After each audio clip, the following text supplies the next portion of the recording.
So, I finally saw Ginka's anime short film project, and I gotta say, color me impressed because this was something interesting, something that was, is I wouldn't say truly original because I seen it before in a manga story where two characters go to each other's worlds and they experience life differently.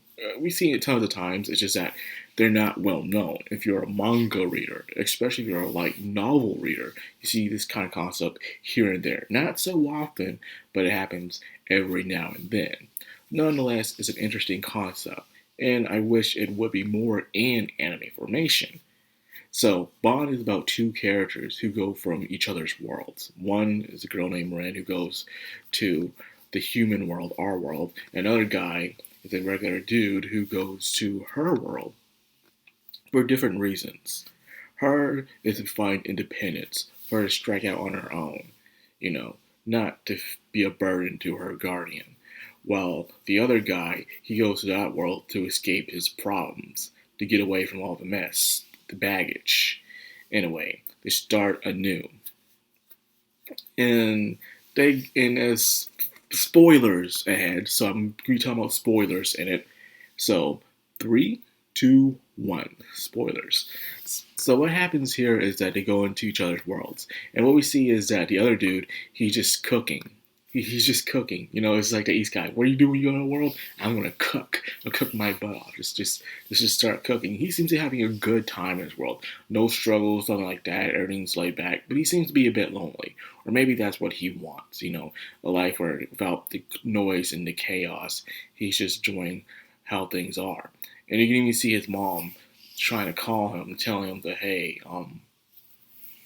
pick up the phone, call back, but it's too late. And it happens a lot in these relationships with your parents and other people, where they take you for granted or they don't try to listen to you, so they ignore a lot of things that you're trying to tell them, warnings of how you feel, and then when you finally leave, it's too late and stuff like that. Like you took too long to try to understand that person, and now they're gone, and they don't want nothing to do with you anymore. It happens so often now in life. I myself can relate to that a lot.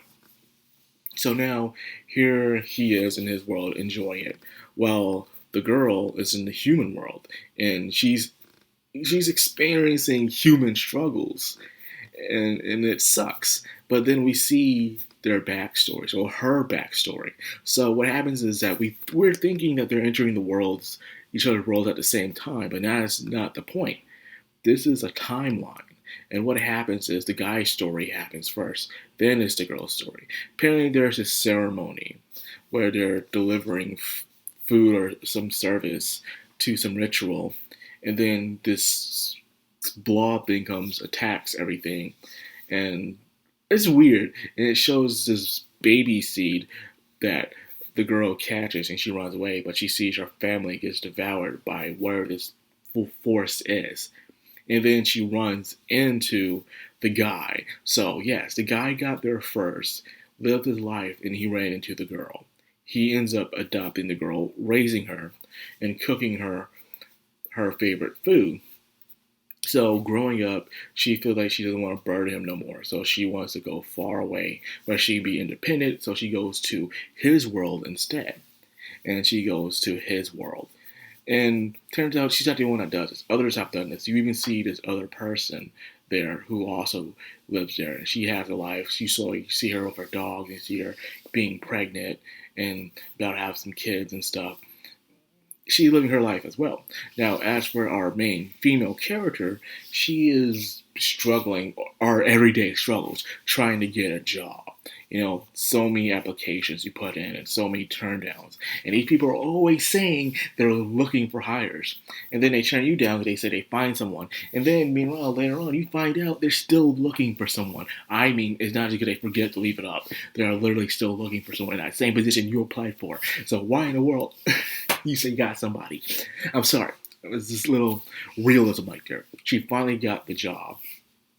And it's with customer service IT. Yeah, I deal with a lot of people and bad people in IT and customer service. Me, myself, with my customer service is personal. I deal with a lot of dumb people. Really dumb people looking for stuff that's right in front of their faces. So stupid. But anyways, she is having a hard time, but she's trying to pick herself up. And as time goes on, she's not allowed to use her magical powers at the place, and she's cooking. She feels a bit lonely and stuff like that.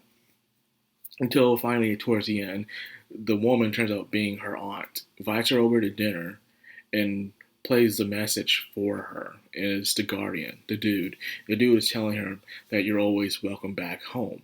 And this is a different contrast compared to his mom, who was more demanding and not as opening. This dude didn't say, please come back home. It is, you're always welcome, come back home when you feel like it. It's like, I'm not forcing it onto you, but if you ever need to or want to, you're always welcome back, compared to what his mother did. And she felt homesick. She felt like she didn't want to go. And then that's the end. She goes back to her world to see her guardian, to live with him again, because she loves it there. Now, this is the difference between the two and what I got from the film when I was watching it. It's like, 18 minutes long. So it's very short. Not bad still. It's very impactful, but this is what I got from it. Family is not just blood, it's bonds. It is bonds. People who are there for you. People who care about you. People who are willing to take care of you. That is what family is. So what I got from this is that the guy lived with a family that he felt like he wasn't appreciated, or at least they were overlooking what he wanted to do, pressuring him with their own expectations. And so he left. And they were more demanding and forceful. They tried to force him to come back home. They didn't want to listen to him until it's too late, so he left. He took care of this girl and raised her and gave her some freedom, but she felt obligated to leave to be independent. But it turns out she did not because she didn't feel unwelcome at her place, it's because of her own need of independence, of wanting to do that, but realizing she wasn't ready. Her situation was not the same as the guy's. The guy felt like he was not loved or in an area he wanted to be in, where she was loved where she was. Home is where the heart is. And her heart is with her guardian. The dude loved her. He took care of her. He always cooked her favorite foods. And she missed that, where their circumstances were different.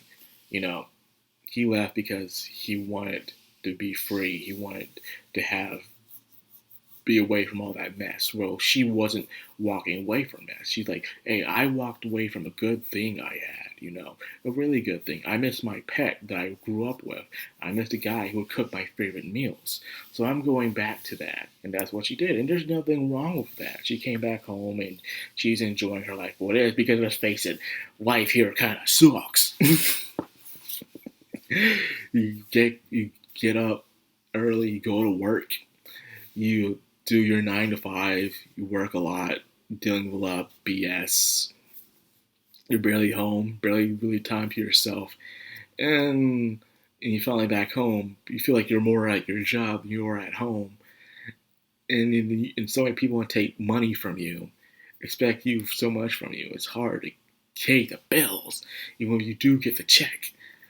This is just like, you just can't do a job and just keep your house. No, you got so much you got to do. So it didn't really explain much about their world. And this is the beauty of what Gant did. I realized what Gant always does when he's talking about certain animes. And one thing he hates is that how people do talking expeditions to explain things. He couldn't stand that. He wished that more things would do more show than tell. Instead of telling everybody something like we're babies, just show it to us here and there. So therefore we'll catch on for ourselves. So we'll put it together instead of people explaining it to us like we're brain dead. And that's exactly what he did. You start to see the story unravel, not through talking, but by showing it. And that's what I loved about what he did with this. And this is okay. This was really good. Some people were complaining, saying it's very short for what it was. You really hyped it up, and people want to go see it in theaters, but it was a short film. Would I see this as was coming in theaters? No way. It's too short. The amount of money I got to pay them just to see this in theaters, I'm sorry, I just can't. It's just because I'm seeing things on YouTube that are way longer, but I guess this is what he wanted. This was a story he wanted to tell. But to be honest with you, this could have been longer. This could have actually been a feature-length film if he wanted it to. I don't know if he could, but he gets good money. but it probably takes a lot more money to make a fully featured animated film. Because if you don't know how much some good quality animes takes to make per episode, it's crazy. Like in hundreds of thousands and stuff. It's nuts. Maybe that's all he could do at the time. Not just the animation, but the music, the voice acting, the concept, the directors, the staff.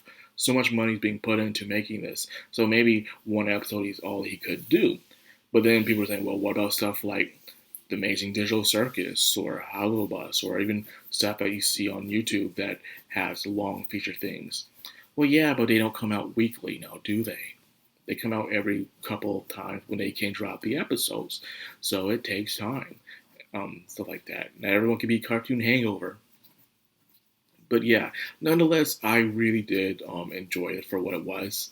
It was a nice short featured film that pretty much just showed two people's lives that are truly intertwined, and I loved it. I really did.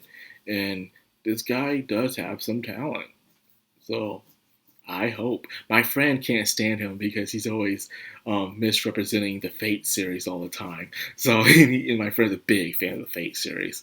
But I like his stuff and everything. So, that being said, I hope you guys go watch it. It's definitely a must watch. It was nice for what it was. And to me, I could have saw this being a feature length film. It could have been if he probably had the bigger budget and everything. I would definitely see it then in theaters, definitely. This is that good in quality and animation. So that being said, I hope you guys enjoyed this video. If you did, like, comment, subscribe, and of course, hit that bell icon. This has been Madcrownxox, all anime. Signing out.